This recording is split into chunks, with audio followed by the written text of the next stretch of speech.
പ്രണയത്താലി അവസാന ഭാഗം. രചന ഭാവയാമി യാമി. അവതരണം ഷാഹുൽ മലയിൽ. Editing Faisal C N Nooncheri. ഒരു പുഴുത്ത പട്ടിയെ പോലെ അരികിൽ നിന്ന് ആട്ടിയകറ്റുമ്പോഴും തന്നിലെ പ്രണയവും ജീവിതം അവസാനിച്ചു പോയെന്ന് ആ പെൺകുട്ടി ചിന്തിച്ചു. അതുകൊണ്ടാവാം ആരും കാണാതെ കാവിലെ വിഷക്കായ ചവച്ചെന്ന് അവൾ ആത്മഹത്യക്ക് ശ്രമിച്ച് 3 ദിവസം മരണമായി അവൾ ICUവിൽ മല്ലിട്ടു. പ്രണയത്തെ പ്രാണന്റെ പാതിയാക്കാൻ കാത്തുനിന്നവൾക്ക് മരണം സമ്മാനമെന്ന കയ്പുനീരുമായി അരികിൽ നിന്ന് ആ കാലം. ആ സമയത്ത് മരണത്തിൽ നിന്ന് അതിജീവിച്ച ഞാൻ ഒരൊറ്റ ചിന്തയായിരുന്നു തലയിൽ മുഴങ്ങിക്കൊണ്ടിരുന്നു. ഇതെല്ലാം കഴിഞ്ഞാൽ എനിക്ക് ആദ്യമായിട്ടിനെ നഷ്ടപ്പെടുമെന്ന്. ആ ഭയത്തിന്റെ കുരുക്കിൽ കഴിയുമ്പോൾ ഹോസ്പിറ്റൽ ബെഡിൽ കിടന്നുറങ്ങുന്ന ഞാൻ കണ്ടുറന്നിട്ട് ഈ ലോകത്തിനു മുമ്പിൽ എങ്ങനെ വിശദീകരിക്കണം, എന്തിനാണ് ഇങ്ങനെയൊന്ന് ചെയ്തതെന്ന്. പിന്നീട് അവളൊന്ന് ശ്വാസം വിട്ട് പറഞ്ഞിരുന്നു, പരീക്ഷയിൽ തോറ്റുപോയെന്ന ഭയത്തിലായിരുന്നു ഞാനത് ചെയ്ത്. അതൊരു ലളിതമായ കാരണമായിരുന്നു. പകരം നാളുകളൊന്നാ കടത്തിപ്പിടിച്ചിരുന്ന സമ്മർദ്ദവും സ്വയം തന്നെ തെളിയിക്കണമെന്നൊരു ചൂടുമായിരുന്നു എന്നെ അങ്ങനെ പറയാൻ പ്രേരിപ്പിച്ച്. പിന്നീട് ആദ്യമായിട്ട് നേരിടാനുള്ള ശക്തി മനസ്സ് എനിക്കുണ്ടായിരുന്നില്ല. മനസ്സും പഠനം ഒരുപോലെ ശാന്തമാക്കാനായിട്ടാണ് അമ്മയുടെ ആംഗ്ലയായ പ്രഭാകരൻ മാമന്റെ വീട്ടിലേക്ക് എന്നെ തുടർ പഠനത്തിന് അയച്ച്. പുതിയ താമസം, പുതിയ സ്കൂള്, പുതിയ സാഹചര്യങ്ങൾ, അവിടെ ഞാൻ പൊരുത്തപ്പെടാൻ ശ്രമിച്ചു. എന്നാൽ ഞാൻ വീട്ടിൽ വരുമ്പോഴൊക്കെ അമ്മയോട് ചോദിക്കായിരുന്നു, ആദ്യമായിട്ട് എന്നെക്കുറിച്ച് എന്തെങ്കിലും ചോദിച്ചിട്ടുണ്ടോ എന്ന്. അവനിടേക്ക് വരാറുമില്ല, തിരക്കാറുമില്ല. അമ്മ പറയുന്ന ആ കാര്യം കേട്ടപ്പോഴാണ് നെഞ്ച് വീണ്ടും വീണ്ടും പൊടിഞ്ഞ് ഞാൻ മരിച്ചത്. നഴ്സിങ്ങിന് കോളേജിൽ പഠിക്കുന്ന ടൈമിൽ വെക്കേഷൻ നാട്ടിലേക്ക് വന്നപ്പോഴാണ് രൂപേഷ് ചേട്ടനെ കണ്ടും സംസാരിച്ചത്. അങ്ങനെയാ ആദ്യയുടെ മനസ്സിലുണ്ടായിരുന്നു പാർവതിയാണെന്നുള്ള അറിവ് എനിക്ക് കിട്ടിയത്.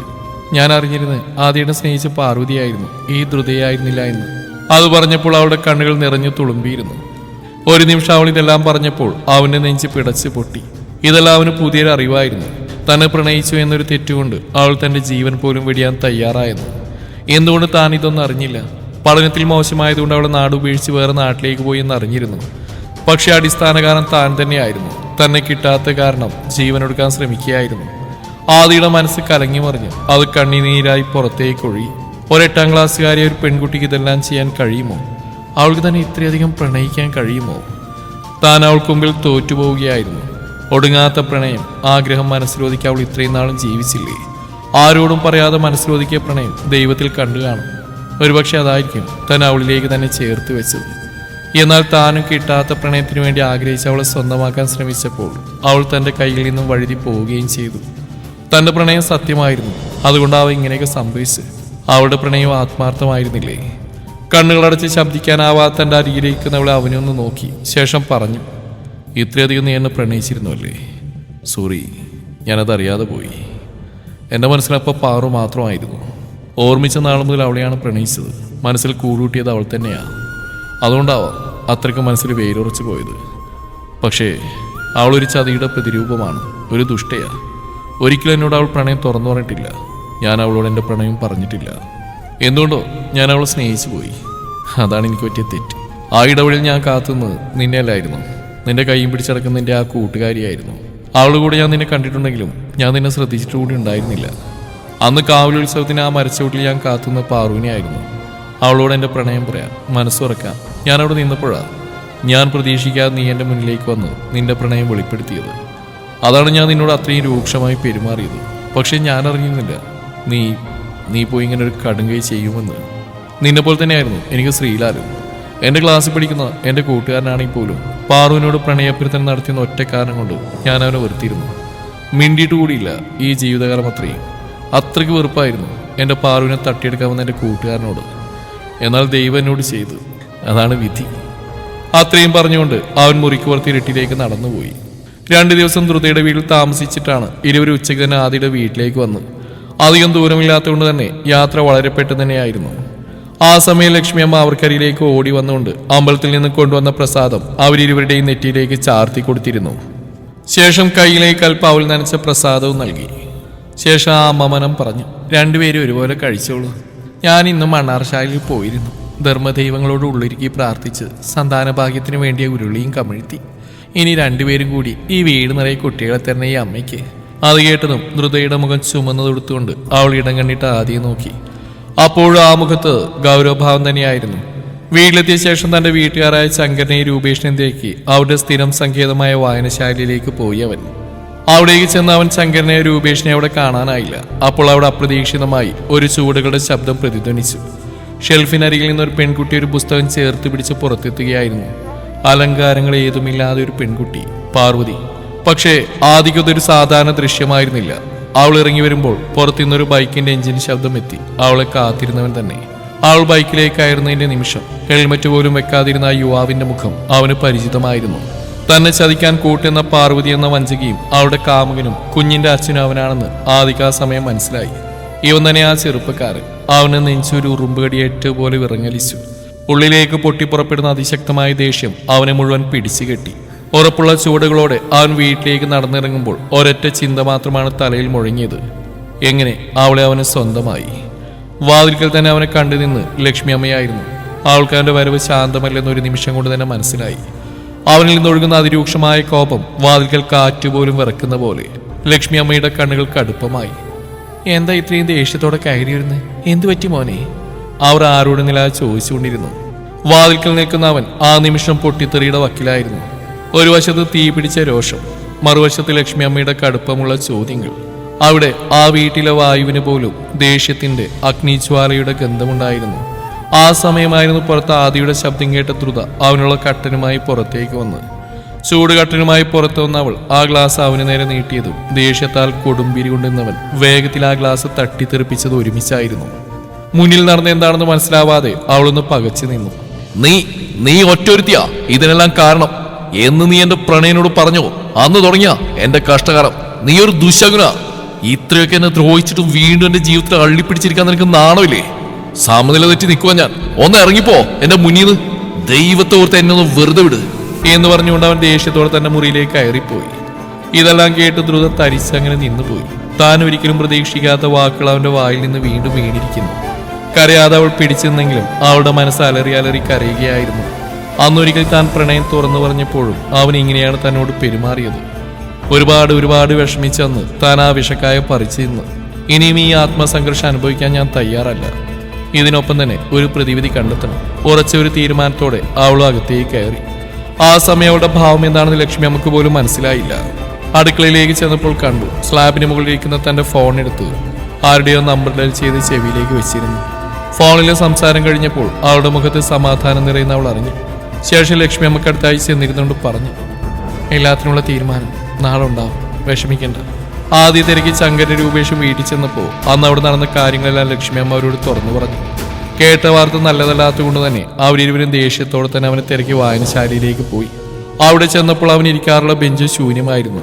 പിന്നീട് അവൻ ഇരിക്കാറുള്ളത് കൃഷ്ണപുരത്തമ്മന്റെ കുളക്കടവിലാണെന്ന് അവർക്ക് നിശ്ചയമുണ്ടായിരുന്നു. മറ്റെവിടെ അവൻ പോവാറില്ല. അവരിരുവരും വീണ്ടും നടന്ന് കുളക്കടവിൽ ചെന്നപ്പോൾ കണ്ടു ആ കുളത്തിലെ തെളിഞ്ഞ വെള്ളത്തിൽ ദൃഷ്ടി ഉറപ്പിച്ചിരിക്കുന്നവനെ. അവനരികിലായി ഇരുവശമായ രണ്ട് സുഹൃത്തുക്കൾ ചേർന്നിരുന്നു. അവന്റെ സുഖത്തിലും ദുഃഖത്തിലും സന്തോഷത്തിലും ചേർന്നിരിക്കുന്ന അവർ അവനെ ശാസിക്കാനുള്ള അവകാശമുണ്ടെന്ന ബോധ്യത്തോടെ തന്നെ അവനോട് ചേർന്നിരുന്നു. ശേഷം ചങ്കരൻ ഗൗരവത്തോടെ തന്നെ ആദിയോട് തിരക്കി, ഇന്നെന്തായിരുന്നു വീട്ടിലൊരു ബഹളം? അത് കേട്ട ആദി ഒരു പരിമിതിയോടെ ചങ്കരന്റെ മുഖത്തേക്ക് നോക്കിയിട്ട് ചോദിച്ചു, നീ വീട്ടിൽ പോയിരുന്നല്ലേ? പോയി, അതുകൊണ്ടാണല്ലോ നിന്റെ പെർഫോമൻസ് എല്ലാം അമ്മയിന്ന് അറിയേണ്ടി വന്നത്. എടാ നിനക്ക് നാണില്ലേ ഇപ്പോഴും ആ വഞ്ചകിയുടെ ഓർമ്മ വെച്ച് നടക്കാൻ? ഞങ്ങൾ പറയുന്നൊന്നും ചെവിയിലോട്ടല്ലേ കയറുന്നത്? നീ എന്തൊക്കെയാണ് ഇന്ന് ആ ദ്രുതയുടെ മുമ്പിൽ വിളിച്ച് പറഞ്ഞേ? നീ വിചാരിക്കുന്ന പോലെ അവൾ നിന്റെ ആ പഴയ കൂട്ടുകാരിയല്ല, നിന്റെ ഭാര്യ, നിന്നോടൊപ്പം ഒരുമിച്ച് ജീവിക്കേണ്ടവള്. ശങ്കരൻ പറയുന്ന കേട്ട് രൂപേഷ് പെട്ടെന്ന് ആദിയോട് പറഞ്ഞു, പണ്ടൊരിക്കൽ നീ ഇതുപോലെ അവളൊന്ന് പറഞ്ഞിരുന്നു. അതിന് പറ അവളോ വിഷക്കായ കഴിച്ച്. ഇതിപ്പോ എന്താണെന്ന് ഇനി കണ്ടറിയണം.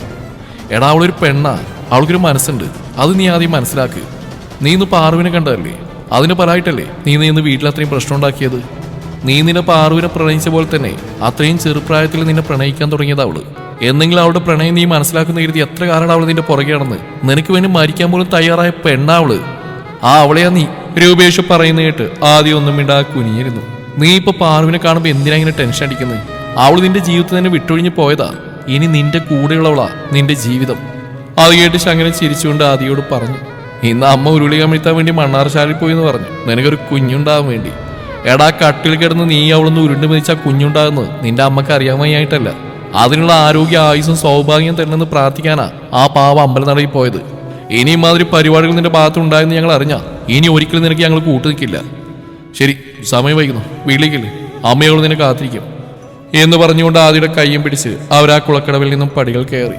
ഒരുപാട് താമസിച്ച് തന്നെയാണ് ആദി വീട്ടിലേക്ക് ചെന്ന് കയറി. എന്നത്തെയും പോലെ അവരൊരുമിച്ച് ഭക്ഷണം കഴിക്കാനിരുന്നില്ല. അന്ന് രാത്രി ഡൈനിങ് സെക്ഷനിൽ ലക്ഷ്മി അമ്മയും ആദ്യം ഭക്ഷണം കഴിച്ചു. ആഹാരം കഴിക്കുമ്പോഴും അവൻ അവിടെ ഇരിക്കുന്ന ചെയറിലേക്ക് നോക്കി. അവിടെ ശൂന്യമാണ്. എന്നാൽ ദ്രുതയെ തിരക്കാനുള്ള ധൈര്യം ആ സമയം അവനുണ്ടായിരുന്നില്ലെന്ന് ലക്ഷ്മി അമ്മയ്ക്ക് തന്നെ മനസ്സിലായി. ചോറ് കുഴച്ച് വായിലേക്ക് വെക്കുമ്പോഴും അവൻ ആ ഭക്ഷണം വല്ലാത്ത അസംതൃപ്തി ഉണ്ടാക്കി. താൻ ഇന്ന് ഒരിക്കലും പറയാൻ പറ്റാത്ത കാര്യങ്ങളാണ് ദ്രുതയോട് വെട്ടിത്തുറന്ന് പറഞ്ഞ് ശരിക്കും അവൾ എന്ത് തെറ്റ് ചെയ്തിട്ടാ അവളെ താനിങ്ങനെ ദ്രോഹിക്കുന്നത് അവൻ ചിന്തിക്കാതിരുന്നില്ല. കുഴച്ച ചോറ് പാത്രത്തിലിട്ടുകൊണ്ട് തന്നെ അവൻ എഴുന്നേറ്റ് കൈ കഴുകി തന്റെ റൂമിലേക്ക് പോയി. ബെഡിൽ കിടക്കുമ്പോഴും ഇടയ്ക്കിടയ്ക്ക് അവൻ വാതിലേക്ക് ശ്രദ്ധിച്ച് അവൾ വരുന്നുണ്ടോ എന്ന്. എപ്പോഴോ കണ്ണുകളിൽ ഉറക്കം സ്ഥാനം പിടിച്ചിരുന്നു. രാവിലെ ഉണർന്നപ്പോഴും അവൻ വേഗം ശ്രദ്ധിച്ച് അടുത്ത് കിടക്കുന്നവളെയാണ്. എന്നാൽ അവിടെ ശൂന്യമായിരുന്നെന്നറിഞ്ഞത് മനസ്സിൽ വല്ലാത്തൊരു വിങ്ങലുണ്ടാക്കി. ക്ലോക്കിലേക്ക് നോക്കിയപ്പോൾ കണ്ടു സമയം 8 മണി. പിന്നീടൊന്നും ചിന്തിക്കാൻ സമയമുണ്ടായിരുന്നില്ല. വേഗം എഴുന്നേറ്റ് ഫ്രഷ് ആയതും ഭക്ഷണം കഴിച്ച് ഡ്യൂട്ടിക്ക് പോകാനായി ബാഗ് എടുത്തപ്പോഴും അവൻ ദ്രുതയെ കണ്ണുകൾ കൊണ്ട് തിരഞ്ഞിരുന്നു. അവിടെ കാണാത്തതുകൊണ്ട് തന്നെ അവന് മനസ്സിലായി അവൾ നേരത്തെ ജോലിക്ക് പോയെന്ന്. ലക്ഷ്മി അമ്മയോട് യാത്രയും പറഞ്ഞ് തന്റെ ബൈക്കും എടുത്ത് അവൻ എന്നത്തെയും പോലെ ഓഫീസിലേക്ക് പോയി. ഉച്ചക്ക് ഊണഴിച്ച് ജോലി തിരക്കിൽ നിന്നപ്പോഴാണ് ആദിയുടെ ഫോൺ റിങ് ചെയ്ത്. ഫോൺ കയ്യിലെടുത്ത് സ്ക്രീനിലേക്ക് നോക്കിയതും അവന്റെ കണ്ണുകളൊന്ന് തിളങ്ങി. പാറു കോളി. ഒന്ന് ചിരിച്ചുകൊണ്ട് തന്നെ അവൻ കോൾ അറ്റൻഡ് ചെയ്തുകൊണ്ട് സ്പീക്കറിലിട്ടു. ഹലോ പാറു. അവന്റെ സംസാരം ആകാംക്ഷയിലായതുകൊണ്ട് തന്നെ അപ്പുറം നിശബ്ദമായിരുന്നു. കേൾക്കുന്നില്ലേ പാറു? ഉണ്ട്. പതിഞ്ഞ ശബ്ദത്തിൽ ദ്രുത പറഞ്ഞു. ഒന്ന് കാണാൻ പറ്റുമോ? ഫ്രീ ആണെങ്കിൽ 3 മണിക്ക് ബീച്ച് പാലസിലേക്ക് വാ, എനിക്ക് സംസാരിക്കാനുണ്ട്. അത് കേട്ടത് ആദ്യം സംശയിച്ചു. എന്തിനാണ് ഇപ്പോൾ അവൾ തന്നെ ബീച്ച് പാലസിലേക്ക് വിളിക്കുന്നത്?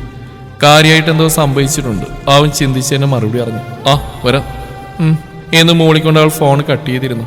വേഗം തന്നെ വാച്ചിലേക്ക് സമയം നോക്കി. 2:30 കഴിഞ്ഞു.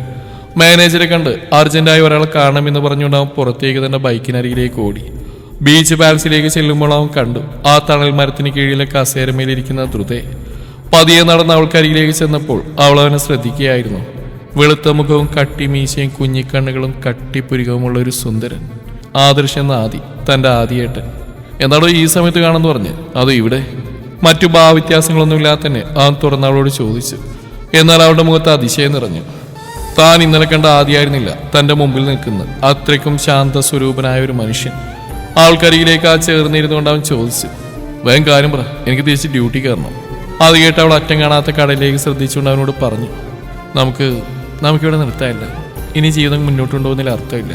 ഞാൻ കാരണം ആരുടെയും ജീവിതത്തിനൊരു അർത്ഥമില്ലാതെ പോകരുത്. അതുമാത്രമല്ല, മറ്റൊരാളുടെ വ്യക്തിത്വത്തിൽ ജീവിക്കാൻ ഞാൻ ഇഷ്ടപ്പെടുന്നില്ല. നിങ്ങളുടെ കടയിൽ ഞാൻ ഇന്നും പാറുവാണ്. ഒരു ബെഡിന്റെ 2 അറ്റത്ത് കിടക്കുമ്പോഴും ഞാൻ പാറുവാണ്. ഒരിക്കലും നിങ്ങൾക്ക് ദ്രുതയല്ല. മടുത്തു എനിക്ക്. ഇന്നലെയും നാളെ നിങ്ങൾ എന്നെ സ്നേഹിക്കുന്ന ചിന്തയോടെ കഴിഞ്ഞുപോയ നാളുകൾ, അതെല്ലാം ഒരു സ്വപ്നമായിരുന്നെന്ന് മനസ്സിലാക്കാൻ ഈ വിവാഹ ജീവിതത്തിലെ 1 വർഷത്തോളം എടുത്തു. പാവ അമ്മ അമ്പലമല്ല ഉരുളി കമിഴ്ത്തുക അതിനെ മനസ്സറിയാതെ. ഇനിയൊരു തിരിഞ്ഞോട്ടില്ല ഏട്ടാ. ഞാൻ തീരുമാനിച്ചു കഴിഞ്ഞു. ഞാൻ എൻ്റെ വീട്ടിലേക്ക് പോവാ. ഡിവോഴ്സിന്റെ കാര്യങ്ങൾ എപ്പോഴാന്ന് വെച്ചാൽ പറഞ്ഞാൽ മതി. സൈൻ ചെയ്യുന്നതിന് ഞാൻ മടിക്കില്ല. അത് മാത്രമല്ല, നിങ്ങളുടെ ഉള്ളിൽ ഇപ്പോഴും ആ പാറ് തന്നെയാണ്. അതുകൊണ്ട് നിങ്ങൾക്ക് ഞാനൊരു സമ്മാനം കൊണ്ടുവന്നിട്ടുണ്ട് എന്ന് പറഞ്ഞ ദ്രുത തങ്ങളിരിക്കുന്ന മരത്തിന്റെ പിറകിലേക്ക് നോക്കി. ദ്രുതയുടെ ദൃഷ്ടി പോയ സ്ഥലത്തേക്ക് ആദ്യം തന്നെ കണ്ണുകൾ വായിച്ചു. അപ്പോൾ കണ്ടു കയ്യിലൊരു ബാഗുമായി മുന്നിലേക്ക് നടന്നു വരുന്ന പാർവതി. ആ സമയം കൊണ്ട് പാർവതി നടന്ന ആദിയുടെ മുമ്പിലായി വന്നിരുന്നുകൊണ്ട് മനോഹരമായി ഒന്ന് ചിരിച്ചു. ആരെയും മയക്കുന്ന ആ മനോഹരമായ ചിരി. ഇതാണ്ട് ദേഷ്യമുണ്ട് ആദി ദ്രുതയെ ചീത്ത പറയാൻ തന്റെ അരികിലേക്ക് നോക്കിയപ്പോൾ കണ്ടു തന്റെ അരികിൽ നിന്ന് നടന്നു നീങ്ങുന്ന ദ്രുതയെ. നടക്കുന്നതിനിടയിൽ കാറ്റിളക്കുന്ന അവളുടെ മുടിയഴയൊതുക്കി ചെവിയുടെ പിറകിലേക്ക് വെക്കാൻ അവൾ ശ്രമിച്ചുകൊണ്ടിരുന്നു.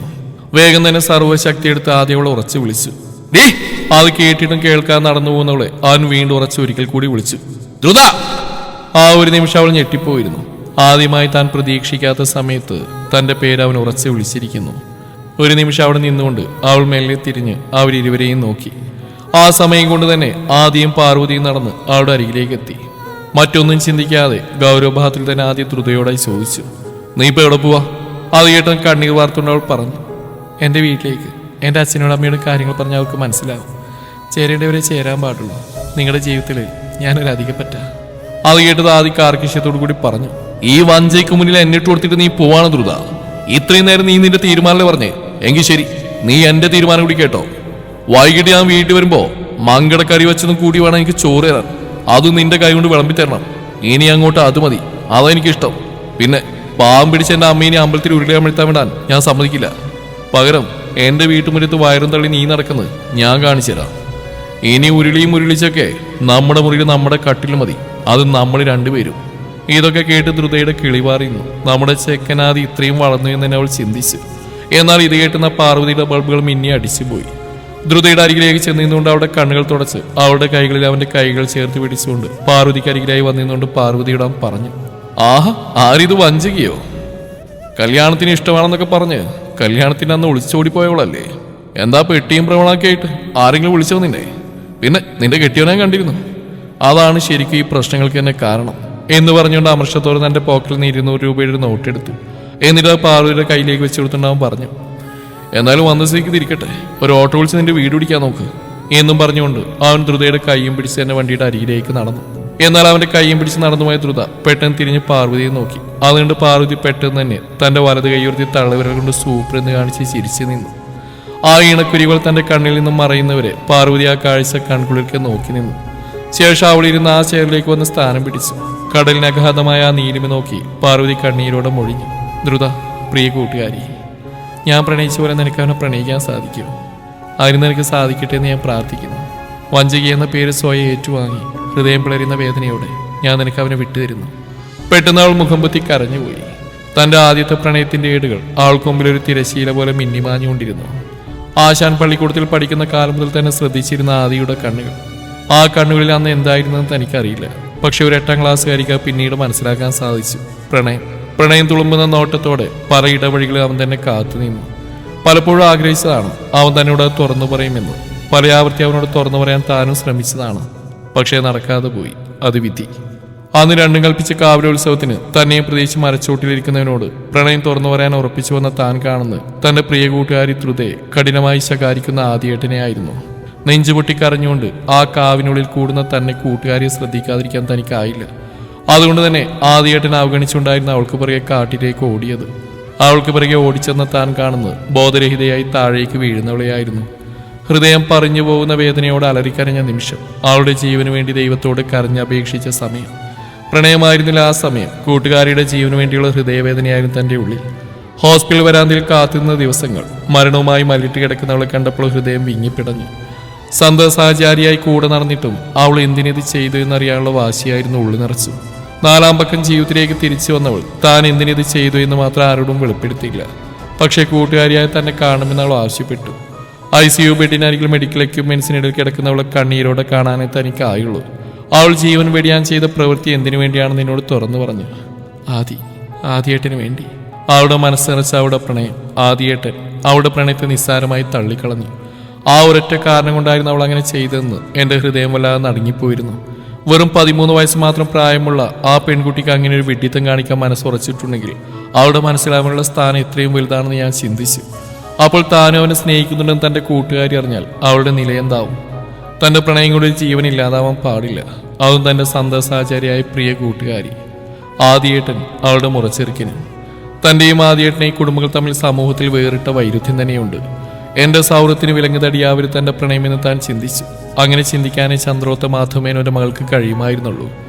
അതുകൊണ്ട് തന്നെ തന്റെ പ്രിയ കൂട്ടുകാരി ദ്രുതയ്ക്ക് വേണ്ടി തന്റെ പ്രണയം അവിടെ കുഴിച്ചു മൂടി. അതുമാത്രമല്ല, ആദ്യമായിട്ടും ദ്രുതയുടെ ആയിരിക്കുമെന്ന് താൻ വാക്കുകൊടുത്തുമാണ്. എന്നാൽ സ്കൂൾ മാറിപ്പോയവളെ പിന്നീട് താൻ കണ്ടിട്ടില്ലായിരുന്നു. എങ്കിലും അവൾ കൊടുത്ത വാക്ക് താൻ പാലിച്ചു പോന്നു. അങ്ങനെ കോളേജ് ലൈഫിലേക്ക് എത്തപ്പെട്ടപ്പോഴാണ് ഇന്ന് തന്റെ പ്രാണനും പ്രണയവുമായ തന്റെ താലിയുടെ അവകാശിയുമായ ശ്രീലാലിനെ അന്ന് വീണ്ടും കണ്ടുമുട്ടുന്നത്. തന്നെയുള്ള അവന്റെ പ്രണയം ആത്മാർത്ഥമാണെന്ന് മനസ്സിലാക്കിയതുകൊണ്ടാണ് അവനോടന്ന് യെസ് പറഞ്ഞു. എന്നാൽ തങ്ങളുടെ പ്രണയം വീട്ടിലറിഞ്ഞുകൊണ്ട് തന്നെ അച്ഛൻ വിവാഹം നടത്തിത്തരാൻ സമ്മതമായിരുന്നില്ല. അതിനാൽ ആരും അറിയാതെ ഞങ്ങൾ രജിസ്റ്റർ ഓഫീസിൽ വിവാഹം രജിസ്റ്റർ ചെയ്യുകയും അമ്പലത്തിൽ പോയി താലികെട്ടുകയും ചെയ്തു. പിന്നീട് വീട്ടുകാരറിയാതെ ഒരുമിച്ച് താമസവും തുടങ്ങി. അങ്ങനെയാണ് താൻ പ്രഗ്നന്റ് ആയത് പോലും. എന്നാൽ ഇതറിഞ്ഞ അച്ഛൻ തന്നെ വീട്ടിലേക്ക് ബലമായി പിടിച്ചുകൊണ്ടുവരികയായിരുന്നു. ആ സമയത്തായിരുന്നു ആദിയേട്ടന്റെ വിവാഹാലോചന തനിക്ക് വന്നു. അച്ഛൻ മറ്റൊന്നും ചിന്തിക്കാതെ ആദിയേട്ടനുമായുള്ള തന്റെ വിവാഹം ഉറപ്പിക്കുകയായിരുന്നു. ആദിയേട്ടൻ വന്നപ്പോൾ താൻ കണ്ടു തന്റെ പഴയ ആദ്യ പ്രണയത്തെ. അന്ന് ആദിയേട്ടനോടെല്ലാം തുറന്നു പറയാൻ ഒരുങ്ങി എന്നെ തടഞ്ഞത് അച്ഛമ്മ തന്നെയായിരുന്നു. കാര്യങ്ങൾ കൈവിട്ടുപോയെന്ന് അറിഞ്ഞപ്പോഴായിരുന്നു ഞാൻ ലക്ഷ്മി അമ്മയെ കാണണമെന്ന് ആവശ്യപ്പെട്ടതും അവരെ കാണാൻ വന്നതും. എല്ലാ കാര്യങ്ങളും താൻ ലക്ഷ്മി അമ്മയോട് തുറന്നു പറഞ്ഞു. അവരാണ് എന്നെ സഹായിക്കാമെന്ന് ഏറ്റത്. അതുകൊണ്ടാണ് കല്യാണത്തലേന്ന് മനഃപൂർവ്വം ബോധം കെട്ട രീതിയിൽ ഞാൻ മറിഞ്ഞു വീണത്. അതുകൊണ്ട് സത്യങ്ങളെല്ലാം അറിയുകയും ചെയ്തു. സത്യങ്ങൾ പുറത്തു പറയാൻ കാരണം തന്നെ ആദിയേട്ടൻ ദ്രുതയുമായിട്ടുള്ള വിവാഹം നടക്കാൻ വേണ്ടിയാണ്. ഞാനും ലക്ഷ്മി അമ്മയും പ്ലാൻ ചെയ്താണെന്ന് ഒരിക്കലും ഇനി ആരും അറിയാൻ പാടില്ല. എന്നാൽ ഇതിൻ്റെ ഇടയിൽ എനിക്കും ശ്രീലാലിനും നഷ്ടപ്പെട്ടു പോയത് ഞങ്ങളുടെ കുഞ്ഞിനെ തന്നെയായിരുന്നു. ആ വീഴ്ചയിൽ വയറിടിച്ചുകൊണ്ട് തന്നെ ബ്ലീഡിംഗ് വന്നു. പിന്നീട് അബോർഷനും. എന്തു തന്നെയായാലും ഹൃദയം ആദ്യമായിട്ട് സന്തോഷമായി ജീവിക്കണമെന്ന് ഞാൻ ആഗ്രഹിച്ചു പോയിരുന്നു. ആദിയേട്ടന്റെ വഞ്ചികയായി പാർവതി ആഗ്രഹിച്ചിരുന്നു. ചിന്തയിൽ ലയിച്ചിരുന്നവളുടെ തോളിലായ ഒരു കൈ വന്ന് പതിച്ചപ്പോഴായിരുന്നു അവൾ ചിന്തയിൽ നിന്നുണർന്നത്. തനിക്കരികിൽ നിൽക്കുന്ന തന്റെ പ്രാണനെ അവൾ മുഖമുയർത്തി നോക്കി. കണ്ണുകൾ നിറഞ്ഞു തുളുമ്പി നിൽക്കുന്നവളുടെ കണ്ണുകൾ തുടച്ചുകൊണ്ടായിരുന്നു ശ്രീലാൽ അവൾക്കരികിലേക്ക് ഇരുന്നു. ഇപ്പൊ നിനക്ക് സന്തോഷമായില്ലേ? ആദ്യം ദ്രുതയും ഒന്നു ചേർന്നിരിക്കുന്നു. ഇനി അവരുടെ ജീവിതം. ഇനി നമുക്ക് നമ്മുടെ ജീവിതം തുടങ്ങണം, ആരുടെയും ശല്യമില്ലാതെ. ഈ ശ്രീലാലിന് പാർവതിയും പാർവതിക്ക് ശ്രീലാലും സ്വന്തമാകുന്ന ആ നിമിഷം നമ്മുടെ കുഞ്ഞ് നമ്മുടെ അരികിലേക്ക് തന്നെ വീണ്ടും വരും എന്ന് പറഞ്ഞുകൊണ്ട് പാർവതിയുടെ കൈയും പിടിച്ച് അവൻ തന്റെ ബൈക്കിനരികിലേക്ക് അവളെയും കൊണ്ട് നടന്നു.